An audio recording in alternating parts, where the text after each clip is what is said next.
по инициативе транспортной полиции по Дальневосточному федеральному округу прошла, значит, акция «Голос из тишины», в которой мы хотели рассказать и напомнить о тех сотрудниках полиции, которые погибли при исполнении своих обязанностей, чтобы люди их вспомнили, люди о них знали. В рамках этой акции, значит, мы объявили конкурс сочинений по всему Дальневосточному федеральному округу. Тематика была такая: «Герой нашего времени» и «Почему я люблю свою родину». В этом конкурсе участвовало 30 человек, 30 учащихся нашей республики и 3, значит, ученика технического лицея, значит, стали призерами данного мероприятия.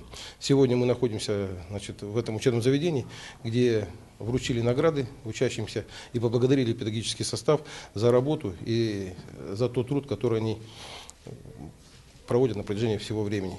За тот вклад в детей, которые буквально через 10-15 лет станут основой нашего общества. Вы знаете, я сам лично ознакомился со всеми сочинениями, и меня поразило то, что сегодня в условиях сегодняшних реалий нашей этой жизни дети действительно любят свою родину, дети описывают свою родину, начиная от больших городов и заканчивая небольшими селениями, и очень проникновенно везде рассказывают о том, почему они любят именно свою родину. Жюри, которое оценивало все эти работы, значит, находилось в городе Хабаровске. Жюри состояло из членов Общественного совета управления на транспорте по Дальневосточному федеральному округу. Среди них есть заслуженные работники как и образования, заслуженные работники искусства. Значит, они коллегиально оценили все работы и вот пришли к такому выводу. Я очень рад, что наша республика была представлена, еще раз повторяю, работами 30 участников, и 3 из них стали призерами.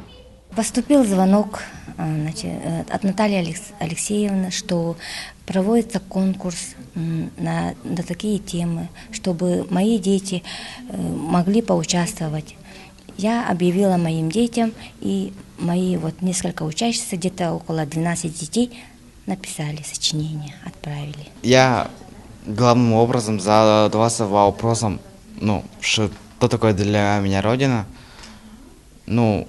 и писал свои ответы. Для меня Родина — это значит моя страна, где я живу, где мое родное место. Я в своем сочинении написал, что для меня герой — это мама, и когда я писал это сочинение, мне было легко, так как мой герой был постоянно рядом со мной. Каждый вечер после школы я приходил, задумывался, как написать. Думал несколько дней, и с каждым днем у меня приходило все больше идей. И я написал. Мне было очень как-то приятно было про свою маму написать еще в своем, значит, сочинении.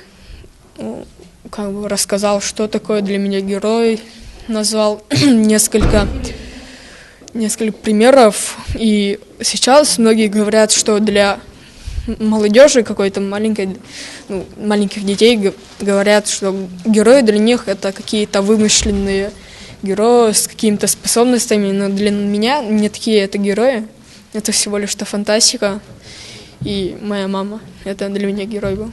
Мне сказал учитель русского языка, что есть такой конкурс и надо принять участие, а потом классный руководитель мне сказал тоже принять участие. Родина — это моя страна, республика, город, где я живу, семья, то, что меня окружает, и все это. Я рад, что я выиграл.